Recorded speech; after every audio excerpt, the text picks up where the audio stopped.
From NBC News in Washington, this is Meet the Press with Tim Russert. Our issues this Sunday: for the first time, a top government official acknowledges the September 11th attacks might have been prevented if all the clues had been put together. What steps will, should the FBI take to ensure the same mistakes will not be made again? With us, in his first Sunday morning interview, the Director of the Federal Bureau of Investigation, Robert Mueller. Then on Tuesday, congressional hearings begin.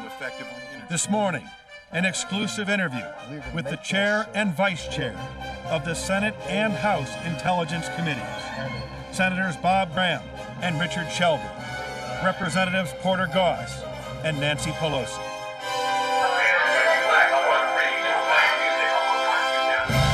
But first, the man in the headlines, the Director of the FBI, Robert Mueller. Director Mueller, welcome to Meet the Press. Good morning, Tim. Thank you. The New York Times reported yesterday there was a director's report on terrorism that was submitted months before September 11th, which asked for more money, saying that the FBI lacked the resources to meet the threat of terrorism. And specifically, they asked for 149 new counterterrorism agents, 200 new analysts, and 54 translators.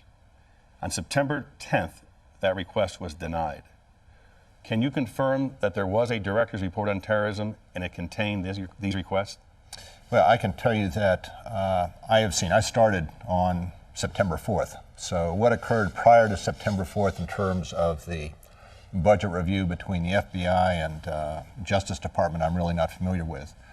But I have, since September 4th, when I started, seen a report that relates to how we are addressing terrorism in each of our field offices. And since September 11th, we have taken the substance of that report and changed the way we're doing business so that in each of our field offices and across the board for the FBI, terrorism, counterterrorism is our number one priority.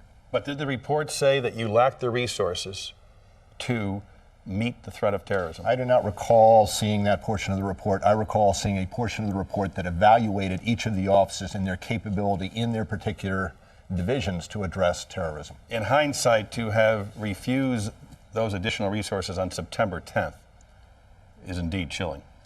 Well, I'm not going to speculate on that. I mean, the approval of resources on September 10th, as you know, in Washington, if it's approved on September 10th, we don't see it until a year later. And the fact of the matter is, since September 11th, Congress has been very generous in giving us the resources we need, both in terms of new agents, new analysts, and what is particularly important for the Bureau is to upgrade its technology so that we can do a better job of taking the pieces and putting them in the puzzle and be more predictive in trying to address the threat of terrorism.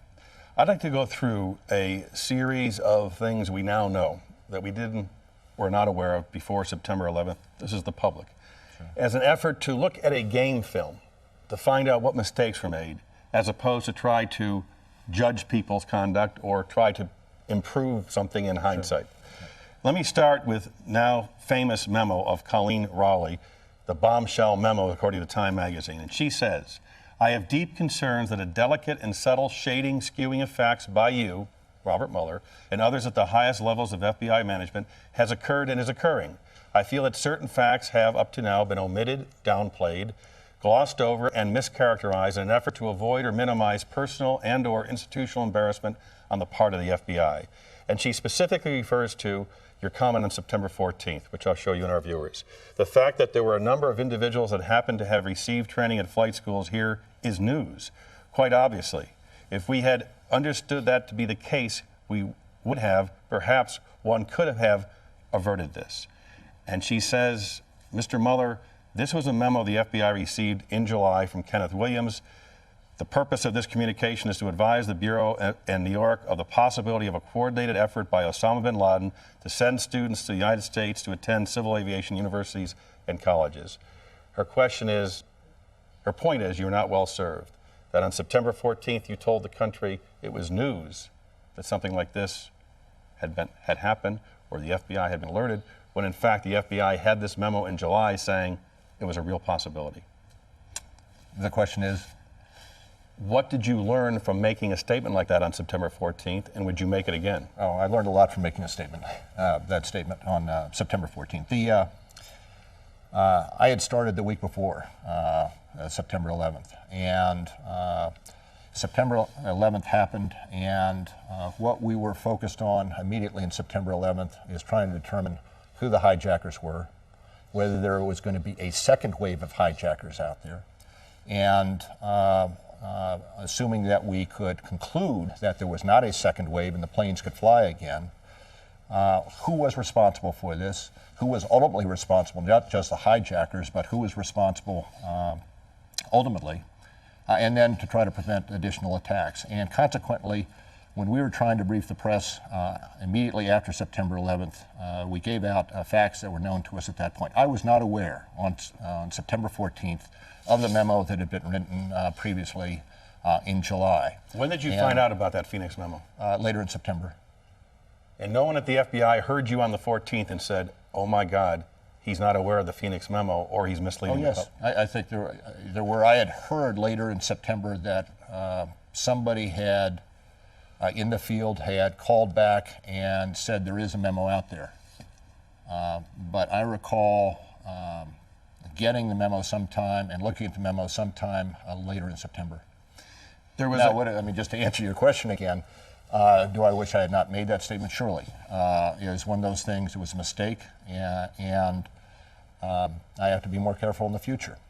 But I think also one has to concentrate on what the Bureau was doing at that time and how involved we were in trying to determine how best to protect the country from additional terrorist attacks. There have been suggestions that at headquarters FBI, the memo was not treated seriously in July and August because there was a concern that to focus on Middle Eastern flight school applicants would be racial profiling. Was that a concern? Well, I think what I've done is send that issue, the whole issue of how the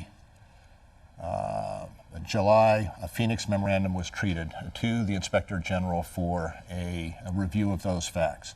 And that may well be one of the concerns, but I want the Inspector General to look at the way it was handled. I know right now, for instance, that we could have done a better job in terms of the distribution of that memo to the CIA and to the agents up in Minneapolis, but I'm awaiting a full report from the IG.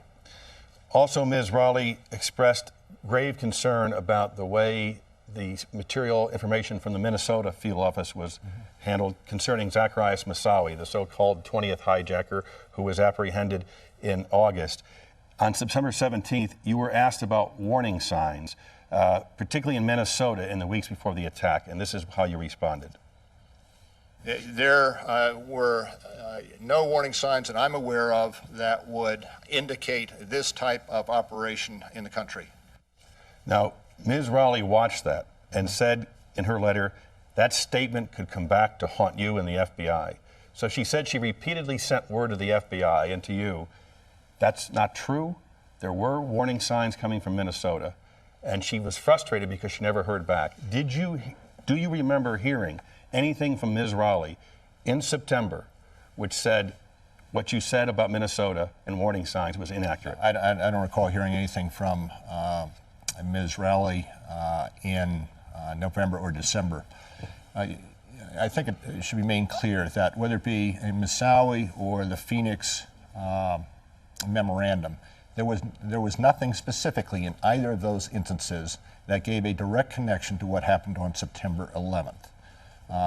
And with regard to what was happening out in Minneapolis, the agents out there did a terrific job in following up on the lead that they got on this individual, Moussaoui, understanding that he was a threat to the country, assuring that he was detained and was no longer a threat to the country, and consequently took him off the playing field in terms of his ability to participate in any such attack. The concern from the people in Minnesota on the ground, FBI agents, however, was that a lot more could have been done. And she points specifically to the testimony of James Caruso, the Deputy Assistant Director for FBI Counterterrorism, when he said the FBI conducted vigorous investigation of Moussaoui upon learning of his detention in mid-August. In addition, information about Moussaoui was shared throughout the intelligence community prior to September 11th. And Ms. Raleigh had this to say: "We faced the sad realization that the remarks indicated someone, possibly with your approval, had decided to circle the wagons at FBI headquarters in an apparent effort to protect the FBI from embarrassment and relevant FBI officials from scrutiny." She went on to say this: "Nor did FBI headquarters personnel do much to disseminate information about Moussaoui to other appropriate intelligence law enforcement authorities. When in a desperate 11th hour measure to bypass FBI headquarters roadblock, the Minneapolis division undertook to directly notify the CIA's Counterterrorism Center. FBI headquarters personnel actually chastised the Minneapolis agents for making the direct notification without their approval." So she watched one of your deputies testify, "Oh, we put out this information," when in fact headquarters resisted putting it out. And it was the Minnesota office that had to circumvent the headquarters. Well, all the events relating to Moussaoui are being looked at not only by the Inspector General to determine whether those assertions are accurate, but also by the Joint Intelligence Committees, first of all. Secondly, I think it's incredibly important that we do look at the weaknesses in the Bureau, the way that we have not done things right, and that we correct those weaknesses and correct them in such a way that we don't replicate that which had happened in the past. And what we are doing as a Bureau is moving on to correct those weaknesses. The concern the Minnesota agents had, and the reason that Ms. Raleigh wrote her memo, was that she wasn't sensing that. And twice, let me show you, first in October, these were your comments about the issue of probable cause. The agents in Minnesota wanted to look at Moussaoui's laptop computer. And you said when the Moussaoui warrant request was looked at, there was insufficient probable cause, clear insufficient probable cause. In December, you repeated the agents in Minneapolis sought to do a FISA, which is a Foreign Intelligence Surveillance Act wire, on a laptop. The attorneys back at FBI determined that there was insufficient probable cause for this warrant. Appears to be an accurate decision. Now let me show you what she says, and this is critical. The fact is, key FBI headquarters personnel whose job it is to assist and coordinate with field division agents on terrorism investigations and obtaining and using the searches, and who theoretically were privy to many more sources of intelligence information than field division agents, continued to almost inexplicably throw up roadblocks and undermine Minneapolis by now desperate efforts to obtain a search warrant, long after the French intelligence service provided its information and probable cause became clear. Headquarters personnel brought up almost ridiculous questions in their apparent efforts to undermine the probable cause. In all of their conversations and correspondence, headquarters personnel never disclosed to the Minneapolis agents that the Phoenix division had only 3 weeks earlier warned of al-Qaeda operatives in flight schools seeking flight training for terrorist purposes. So why is this important? Because when you eventually got the search warrant after September 11th and went into the laptop, there was the name of Ramzi al-Bin Shib, a man who was sending money to Moussaoui and to the other hijackers. In hindsight, in a very open way, have you determined that headquarters blocked the search warrant unfairly, that probable cause did in fact exist, and if you had access to that computer in August, you might have been very far along the trail of apprehending hijackers and their source of funding by September 11th? Let me just start by saying I don't think you're accurate in your assertion that Bin al-Shibi's name was on that laptop.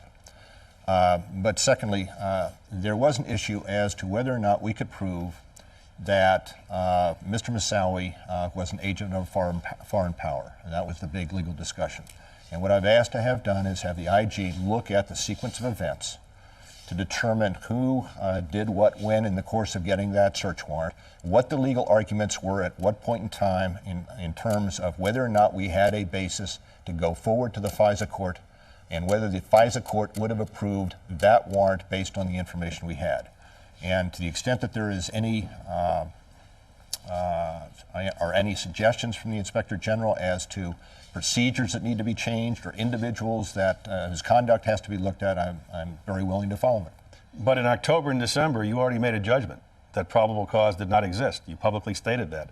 In retrospect, should you have not made those comments? I made those comments based on what I knew at the time the issue was as to agent of a foreign power.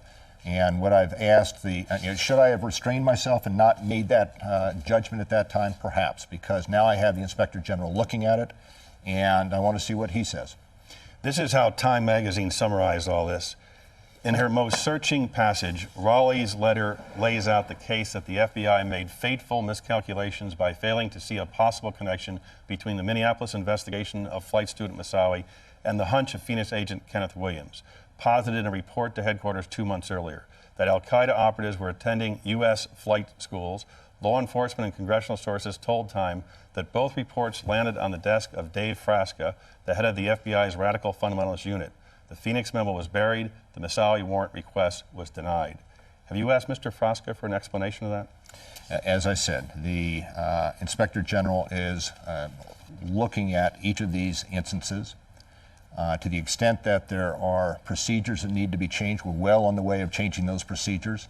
To the extent that there are individuals that whose conduct need to be looked at, the Inspector General is looking at that, and we are moving forward to try to prevent additional terrorist attacks. My focus has been, since September 11th, first of all, to determine whether or not there were other terrorists out there who presented a second wave, and then after that, to do the investigation on these hijackers.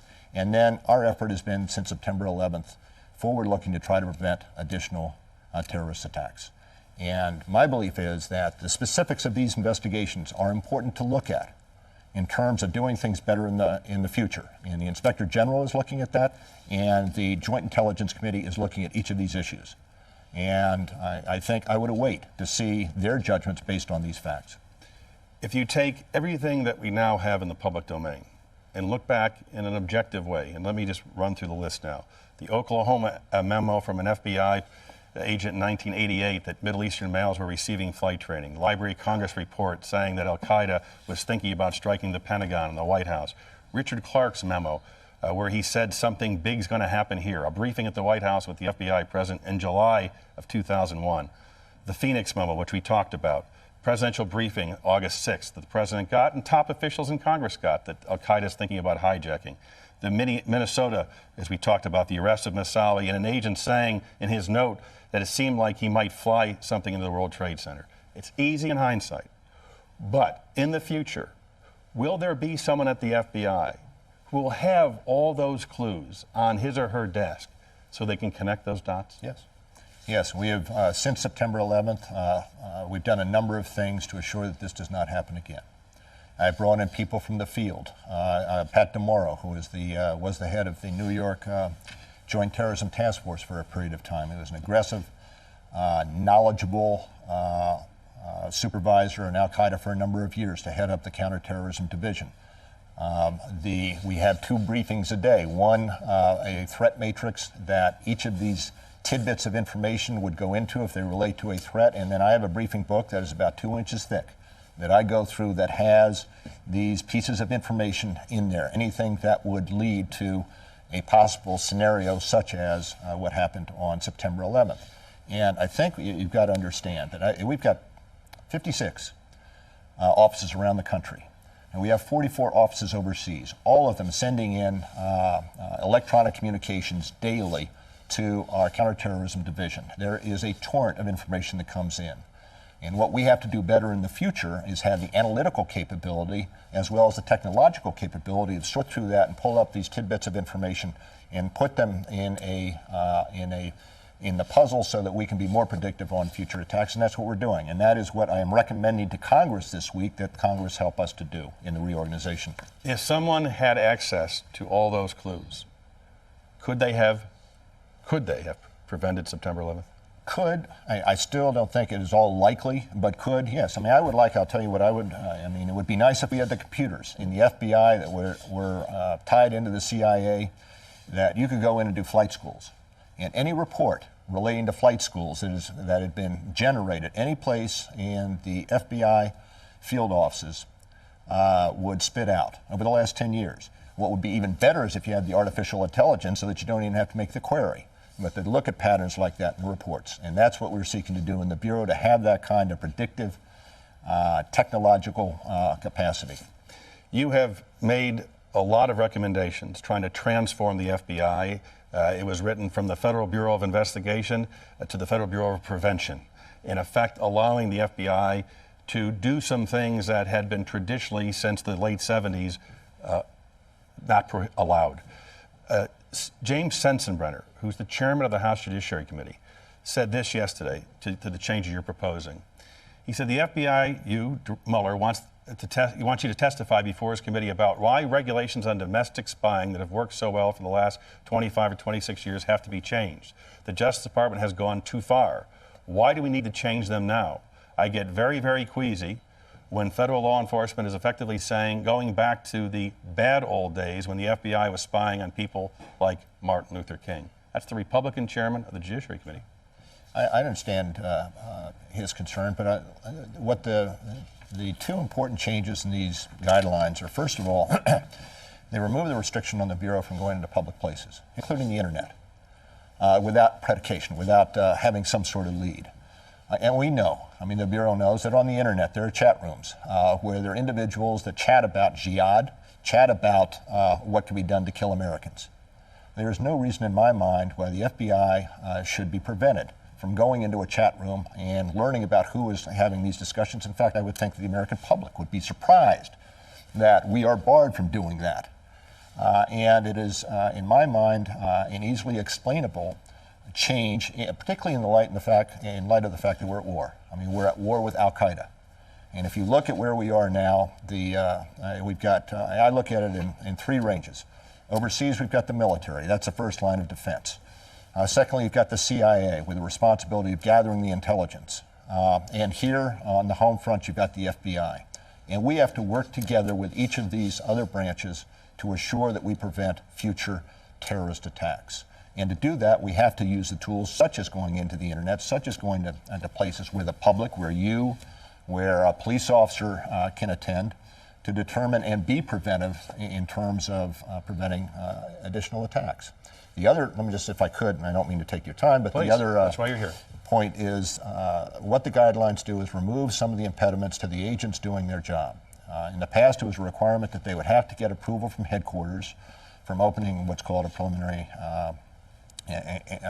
investigation. They can do that without that approval. It removes some of the bureaucratic impediments to the agents doing the job. Under the new guidelines, could an FBI agent change his garb and go to a mosque and behave like a worshiper in order to hear what was going on in that particular mosque? I'm not going to go into the specifics of what can be done. We could go wherever the public can go, given the new guidelines. On the other hand, I should say that I have read most of the books on the history of the FBI. It is critically important that we do not go back to what is called the bad old days.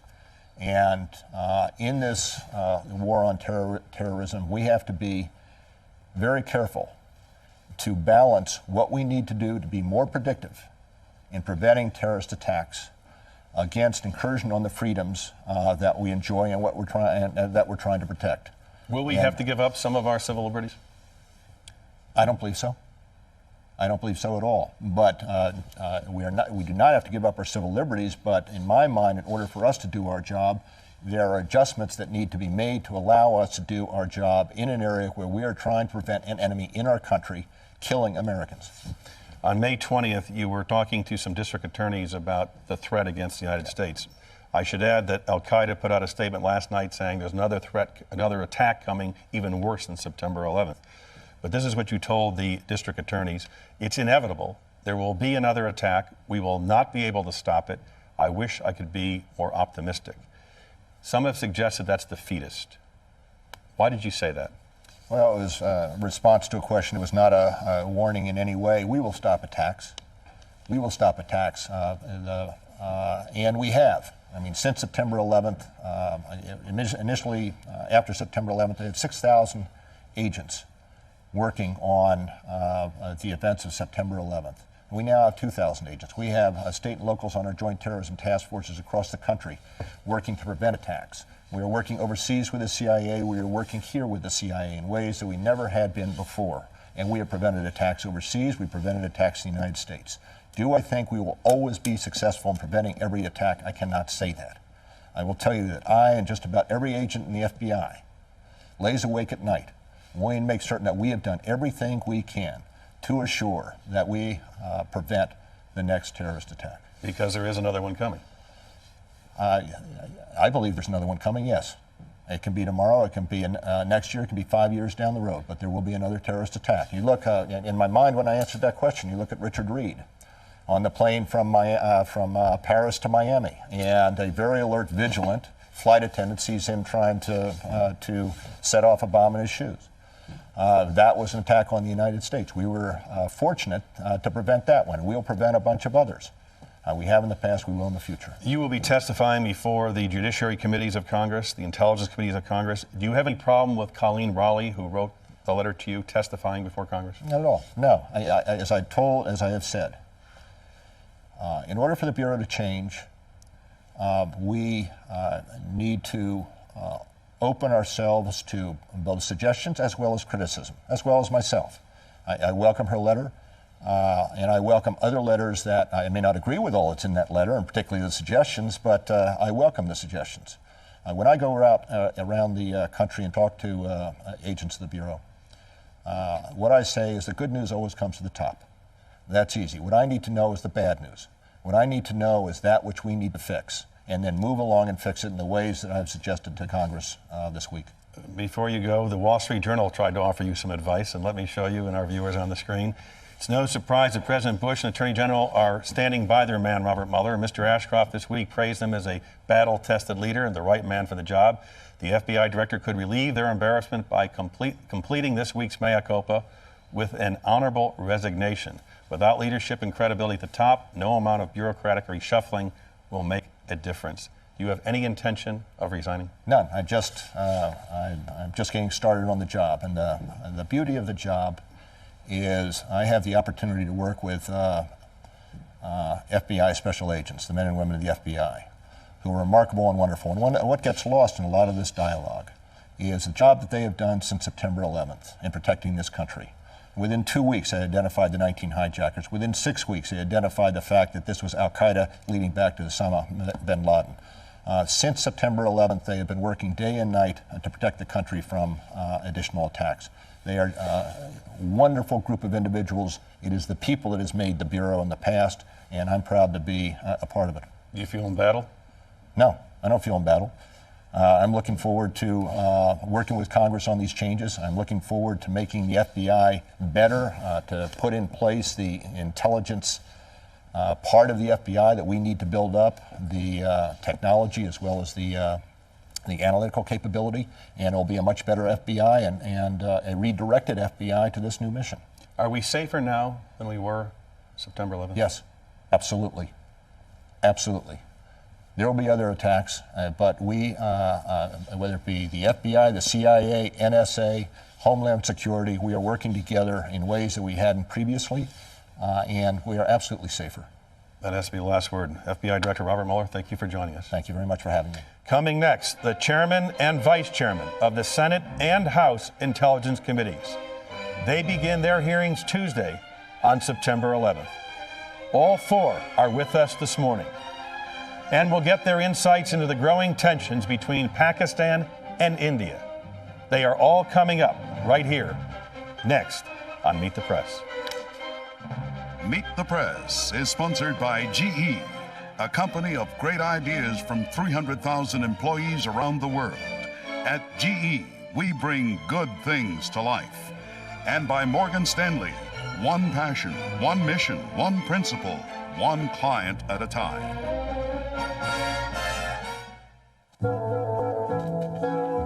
They have been my clients for 12 years. It was their dream to retire here, to the place where this couple first met, married, and always planned to return. But I embraced that dream with unwavering attention. And it became my own. Because that was the dream of my client. And that's what I do at Morgan Stanley. One client at a time.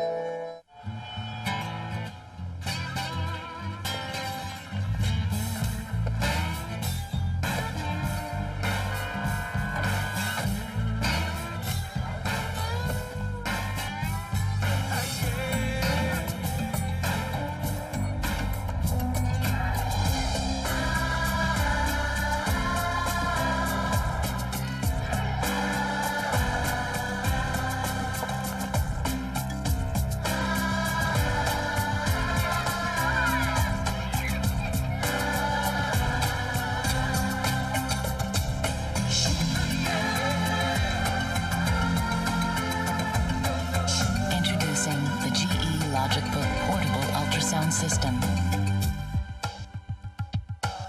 An incredible breakthrough that makes diagnostic sonograms available anytime, anywhere, to anyone. On. Off. On. You okay, Bob? Off. Genius. No $2 million up front. No, that'll take 10 months. No, bought the wrong software. Utilities. Genius. Anyway, night. E-business infrastructure at the flick of a switch. Introducing the next utility, e-business on demand.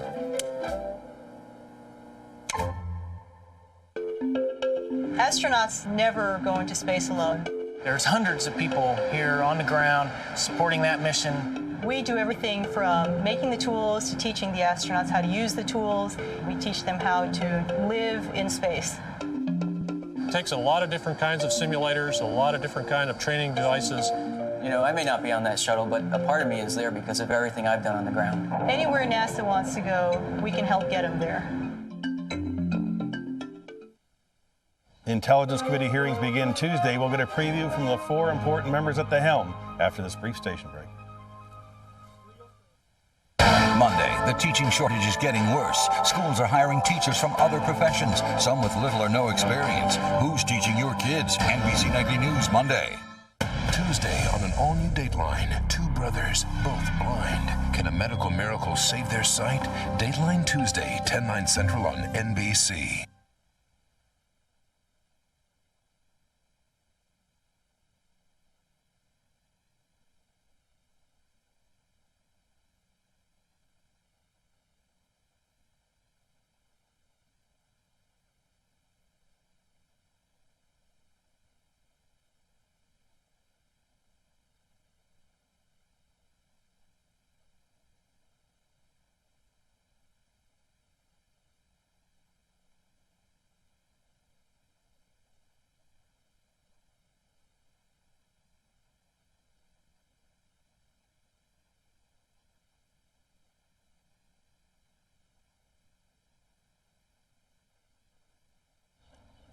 And we are back. Welcome all. First, FBI Director Mueller. Senator Graham, do you have confidence in him? I have confidence in the director. I think he's got a very challenging task. One, he's got to analyze what were the problems that led to the mistakes before September the 11th, such as the failure to properly analyze and disseminate information. Number two, he's got to make the case that the FBI is the right organization to take on this new responsibility. At the same time that in other countries, they are making their security forces smaller and more entrepreneurial. We're proposing to substantially enlarge the FBI. Question, is that the right approach? Senator Shelby? I believe he's got a lot to learn. He's an able man. He's got to be determined to turn the bureaucracy around and make the FBI more agile, more analytical. I hope he can do it, but we'll have to see. Chairman Goss? I think he's doing well. I think he needs the support of Congress and the understanding of the American people about how tough this job is. We are going to have a national debate about privacy and your rights as an American citizen. And it's important we have that. Congress is the right place, and that debate is definitely underway now. Representative Pelosi? I have confidence in the director. I think he commands a great deal of respect. He is new to the job, was new to the job in September. What I appreciate the fact that he was willing to criticize the FBI and make some suggestions. I do believe that we need more analysts there. I think we all agree with that. But I am concerned that when the FBI misses a glaring dot, that they say we're going to do more domestic spying on American citizens, and I think that that's problematic. So I think we have to have some balance. He's put a marker down. I think it's fair game to appreciate it or criticize it. Can Congress stop the FBI from implementing the new guidelines for, quote, domestic spying? Congress can pass a law to do whatever it wants to do. Yes, I think so. Will that happen? Well, I think we're going to have to see some balance. As I said, people talk a great deal about connecting the dots.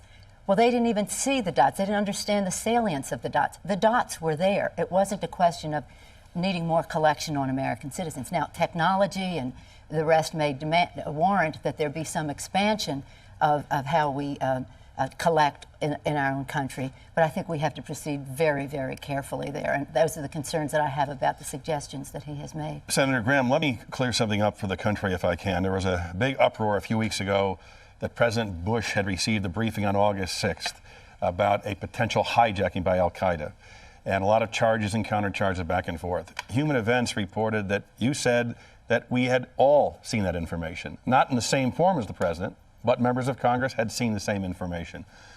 Is that accurate? First, I have not seen the briefing that the president received in early August, but I have read a summary of that briefing. And if that summary is correct, and I think it is, what he received was essentially a historic presentation of the development of al-Qaeda, what they'd done in the past, and then some speculations about what they might do in the future. The specific reference that related to hijackers was based on a foreign intelligence source that was 2 or 3 years old. So I don't think it is fair to expect the President of the United States to see that kind of information and immediately spring into operational mode. Had Congress seen most of that information, if not all of it? Yes, over time, not in the consolidated historic report that was presented to the President. Does anyone here disagree with that they didn't see that information? No, I think it's we had it. Everyone had. We had it. We had seen it over a period of time. We did not see it in aggregate as the President did that day. That is not to say that it was sufficient information, as the Chairman has said, to warrant action on the part of the President. But I think the distinction has to be made that for some reason, on that early day in August, someone in the intelligence community decided to put all of those events on one piece of paper. Interesting that what we saw in Congress in that same day, in that same 24-hour period, did not have the reporting that referenced hijacking. That was a distinction between what Congress saw and what the White House saw. Let me go to you want to say something, Congressman? I wanted to add a point to that. We've got a subcommittee that has been studying the problems of 9/11, and it's been doing very fine work, and its report is out in June, probably be a week or two. And most of the material that we are talking about has been reviewed by that committee. Things that are beginning to leak out in dribs and drabs now are matters that the oversight committees have known about and have under control. And what I think we're asking for is a little patience to get the report out so that we get it in context and don't get led down the wrong path by isolated events. It's very clear this is serious business, and we want to go on the basis of fact, not on opinion or spin. Chairman Graham, you begin your hearings on Tuesday. What do you want to achieve? We want to achieve basically two things. First, we want to inform the American people as to what happened on September the 11th and the events that made September the 11th possible. Second, we want to learn from that experience and be able to recommend to the American people the reforms that we think are necessary to reduce the chances of another September 11th occurring in the future. Senator Shelby? I think Senator Graham's basically right here. I believe we have to have a thorough, credible investigation of all of our intelligence agencies. What they knew, what they didn't know, what do they need, what are they going to need in the future. Because we've got to go back to do a post-mortem to look to the future to make recommendations. The security of this country, I believe, will trump anything. It will with me, and that's what we're interested in, and we're going to do a good job. As part of this process of accountability, will heads roll if there in fact is a finding that people had not done their job? Well, I think there's accountability everywhere, and it should be here. We should not look the other way, but right now we should do our job and let the accountability be carried out by the heads after all the facts are put together, as Congressman Gauss intimated. Representative Pelosi, what do you hope to find with these hearings? Well, I hope that the hearings will prevent another attempt or attack to occur in our country. That's our main goal, is to protect the American people. In order to do that, we must find out what got us to where we are now. But as we do it, I think it's important to understand how serious this joint inquiry is and what we owe the people who were affected by it, the families of those who lost their lives. We are on sacred ground here. People died. They want some answers, and certainly they want no other families to suffer what they have suffered. So I think that we are going to produce an excellent piece of work, and it's going to be real. And again, it's not only going to protect the American people, but it has to protect our Constitution and our civil liberties as well. Congressman Goss, when you hear my discussion with FBI Director Mueller about the conflict between what was going on in Minnesota and at headquarters, let's get into his laptop, let's get that information out. No, we can't do that. Or someone at FBI having access to the Phoenix memo saying Middle Eastern people are training, and we arrested Moussaoui, and this doesn't all make sense. What do you hope to find? Will people who had that information on their desk be called to testify? Will they be held accountable? I think so. I think there are a lot of great questions out there that need to be answered. And one of the purposes, in addition to what my colleagues have said already for our particular review, is that we've got to have public awareness of what's going on. We have to have public understanding of the situation. And very critically, we need the public's cooperation. Colleen Rowley is a member of the public. She has come forward. We have whistleblower protection for people. People all over this country are contacting law enforcement authorities about suspicious matter these days, as they should be. We are on sort of a general alert, as we know, and the President of the United States has asked us as an American people to be aware. Well, if you're going to be aware, you have to know what's going on. So I think our hearings are going to fill a very critical niche. Now, will we also be able to make a tapestry of what happened, of all of these reports you referred to and you discussed with Director Mueller? The answer is yes, we will make a tapestry. The problem we're having now is that we're looking and focusing on one little corner or one little part of the tapestry at a time as things leak out. And basically, we are going down the wrong road as a result of that in the public opinion. And we're not adding to public awareness, we're adding to public confusion. And I think the media has to help us with that a little bit. Senator Graham, someone who had both the Phoenix memo and the information about Moussaoui from Minnesota, will that person be called to testify before your committee? Yes, I anticipate that we'll be calling a lot of the people who had the frontline responsibility of receiving the large volume of information which was collected, some of which you presented during your previous segment with the director. There is, I can tell you, more of that same type to come. Senator Shelby, Newsweek has an article today that two of the hijackers had met in Malaysia. The CIA had tracked them there and had monitored that meeting. They then came to the United States in January of 2000, but the FBI and the INS, according to Newsweek, were not notified. Is this the kind of situation you'll be looking into? If that's true, we will be looking into it. And part of this goes right to the heart of communication between the various intelligence agencies, CIA, FBI, NSA, immigration, you name it. It has not been a flow of information when people needed it between all the agencies. We've got to do better. And I believe coming out of this hearing, you're going to see some specific recommendations. Congressman Goss, you have the background of being a CIA agent. The cultures, the conflict between the FBI and the CIA, well chronicled. Is that over? Is that a thing of the past? Are they now cooperating? I wish it were a thing of the past. I think it's much better than it was. And thank you for flattering me. I was a clandestine service officer about 40 years ago, and I appreciate the reference. Things have changed. I'm not sure I'd be qualified today. But that cultural problem is there. Part of it is the esprit every agency has, every group has, every institution has. And you want to keep the esprit up and the morale up and the career path and so forth. But on the other hand, you've got to break down the stovepipes, these firewalls that stop communications from happening. And of course, that's one of Governor Ridge's jobs.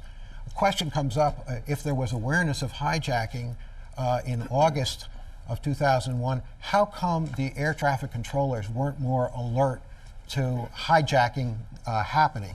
I mean, if you see 4 airplane off course, your air traffic controller, why doesn't that send alarms going all over the place? Those are the kinds of questions I think we'll be able to bring some understanding to. Representative Pelosi, are we prepared for another attack?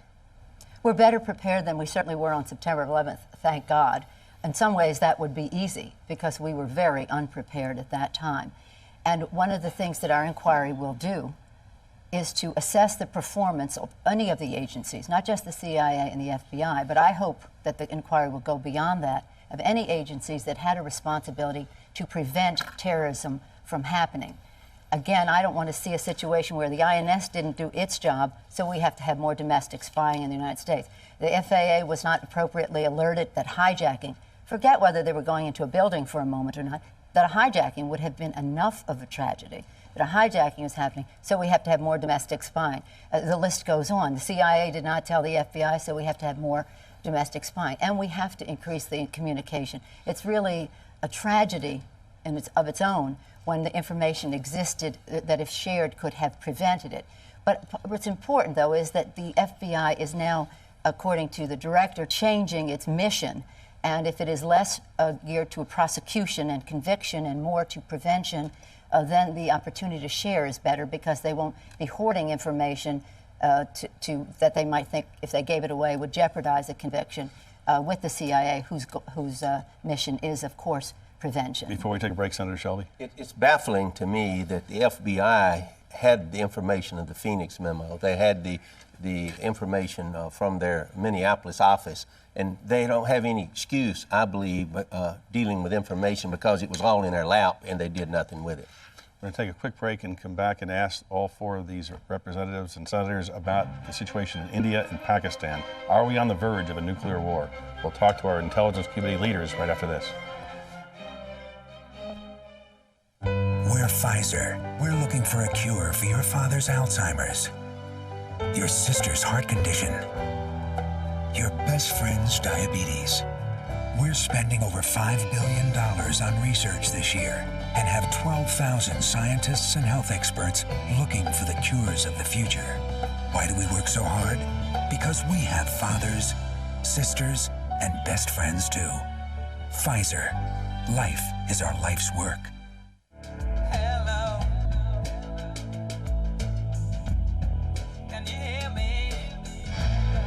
Our air is trying to tell us something. ADM believes that for every problem, nature has an answer. Ethanol, a cleaner burning fuel made from corn. It helps the air. It helps the farmers. And if we need more, we grow it. ADM, the nature of what's to come. Of course, everyone has the right to be published, but the odds are against you. Why? Money. A publisher must commit thousands of dollars for an initial... That's not exactly true. With on-demand publishing technology, everything's digitized. People can even print one book at a time, and forget warehousing. So now everyone here can get published. Yeah.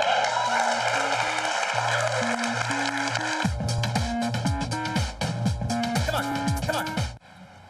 These are the Coles, overseeing their extended family. This is their money. Doing the same with their finances, because they trust a team of financial advisors at Merrill Lynch who help them with wealth transfer, capital preservation, everything they need to ensure each member of their family is financially secure, even those who haven't officially joined yet.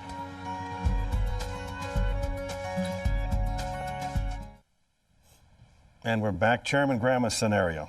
Al-Qaeda in Pakistan keeps fanning the flames, keeps sending terrorists into Kashmir, trying to provoke India into a war. They're successful. India crosses over, invades Pakistan. Musharraf government collapses. Al-Qaeda gets control of the nuclear arsenal. Is that possible? That is maybe the ultimate nightmare, but it is possible. A more likely scenario is that there will be what's been called a symmetrical conventional war between India and Pakistan, as they both try to show their strength and their resolve. The concern is whether that has the possibility of then escalating out of control. There are some lessons here, I think, for the United States. One is we should not have sat on the sidelines for over 50 years and let this Kashmir situation get to the point that it's now exploding on us at a time of real crisis. Number two, we're going to have to be prepared to reassess our military operation in Afghanistan. Can we keep thousands of American troops in the theater when there is the threat of nuclear war? We know we're just removing civilians from India. Third, that is a critical issue because, in my judgment, the answer to the question that you asked before the break, can we defend ourselves better? The answer is not going to be found on the defense, but it's going to be found on the offense. And it's critically important that we are able to pursue the last stages in Afghanistan and move on to the next chapters of the war on terrorism. Chairman Goss, could there be a nuclear war between India and Pakistan? Yes, it could. Could Pakistan's nuclear arsenal fall in the hands of Al-Qaeda and Osama bin Laden? I think that it could fall into hands of people who don't realize the consequences of starting that nuclear war. I think that it is the hottest of the hot spots. It is a situation that has deteriorated. Senator Graham and I were over there about a year ago, and others have traveled as well to the same spot. We have watched this situation go downhill. It is being inflamed now intentionally, obviously, so we have all the makings of a very serious matter. I cannot emphasize that enough. Now, the question of who could start the exchange is, I think, anybody, if the balance shifts so dramatically that there is a feeling of desperation, I think then the nukes could come out, and I do not think there is sufficient understanding of the people who have nuclear capability of the consequences of using that nuclear capability. That's the danger. Senator Shelby, you just came back from that region. I think it's the most dangerous place in the world, potentially, and I expressed that when I was in New Delhi to the Indian Prime Minister and also the Pakistan President. I think they realize that. I hope it will not get to desperation, as Congressman Gauss alluded. If it does, I'm afraid we'll have a nuclear exchange. The worst of all scenarios. It's an explosive, incendiary place like we've never seen. I'd like to see them pull back, but Kashmir is the linchpin. I don't know how we deal with it. Congressman Graham said we should have been dealing with it 50 years or more ago. He's right. We've got to do something. We've got to do better to diffuse it. Otherwise, it will come again. What do we do? I think it's important for all of the leaders of the world to make it very clear to the leaders in Pakistan and India that the use of a nuclear weapon is outside the circle of civilized human behavior, that this is totally unacceptable. The entire Arab world has to Muslim world has to weigh in with Musharraf, and we have to weigh in with the Indians. I think both sides have played a game of brinkmanship where they have underestimated the extent to which the other side was willing to go. And of course, stopping proliferation of weapons of mass destruction is a pillar of the U.S. foreign policy. But nonetheless, we watched while Pakistan developed its program without intervening, as I think we should have. And India, of course, has been a nuclear state for a long time. But I think we have to remove all doubt in anyone's mind that that would be, again, so totally unacceptable that if they thought that they would gain anything by using a weapon, that there would be total isolation, not to mention the destruction that would happen. And we have our young people in harm's way over there now, so we have even more of an interest. And that's the last word. Congresswoman Pelosi, Congressman Goss, Senator Graham, Senator Shelby, thank you very much. And your hearings start Tuesday. We'll be watching. Thank you. And we'll be right back with some final thoughts about the somber events last Thursday at Ground Zero.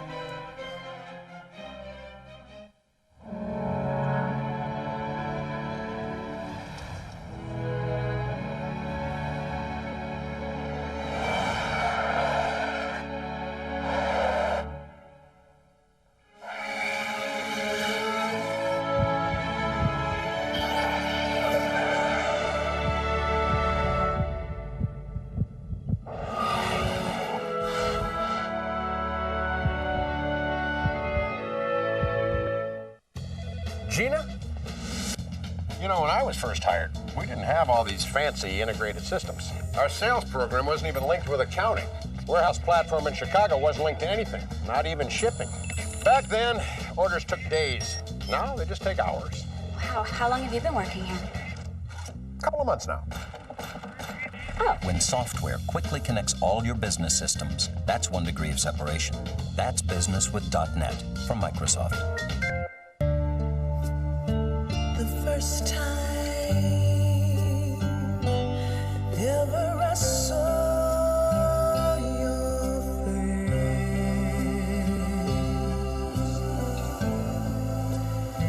I thought the sun rose in your eyes,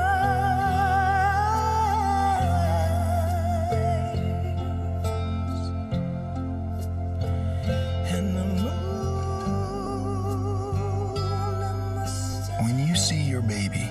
for the first time on the new GE 4D ultrasound system. It really is a miracle. Ever I saw your face. Sometimes it happens between VP and EVP. Sometimes between daycare and the vet. But no matter where it happens, it does happen. You start planning for more than one future. You discover that unlike bulls and bears, you, my friend, are a thinking animal. You made the money. You'll choose the partners. Because it's not enough to just be invested. You've got to be personally invested. Fidelity has the products, the tools, and the resources to help you become the investor you want to be. Call, click, or visit. This past Thursday, a brief respite from the debate in Washington. We as a nation witnessed the end of the recovery effort at Ground Zero. A ceremony of quiet eloquence. The ringing of the bells.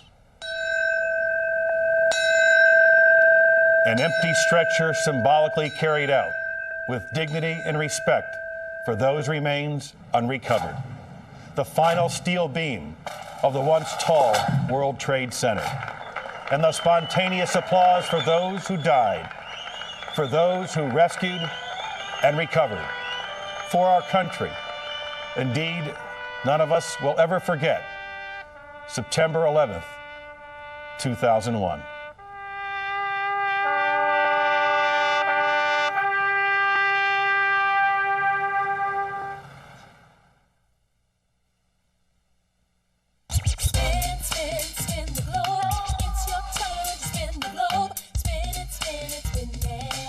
All around the world, Siemens is helping people work together, even when they're not together. From next-generation internet to mobile business solutions, we're giving people the freedom to communicate better. Spin the globe. It's your turn to spin the globe. We understand. Dreams do not come with expiration dates. Emergencies never check your calendar. And life does not always stick to the game plan. We're Household, and we understand the hopes and financial needs of everyday people. That's why for nearly 125 years, we've specialized in loans, credit, and understanding. Household, helping everyday people, every day. An aging population is crying out. ADM believes that for every problem, nature has an answer. Why do the Japanese with a diet rich in soy have 1/8 the incidence of prostate cancer? We're finding out and creating natural supplements called nutraceuticals. ADM, the nature of what's to come. Now, Skip developed an interesting habit at work last week, didn't you, Skip? All of a sudden, he has to print everything in color. I tell him, Skip, it's about the money. Even our white papers are in color. Actually, Mr. Arnold, color isn't that expensive anymore. There's even an affordable color printer that's faster than 90% of the printers out there. Skip's ahead of the curve.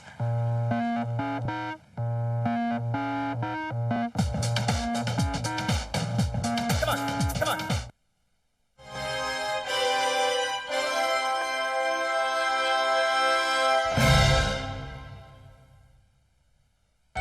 Meet the Press is a presentation of NBC News. More Americans watch NBC News than any other news organization in the world. We thank you for watching, and remember, stay updated on breaking news and top stories on the NBC News app or watch live on our YouTube channel.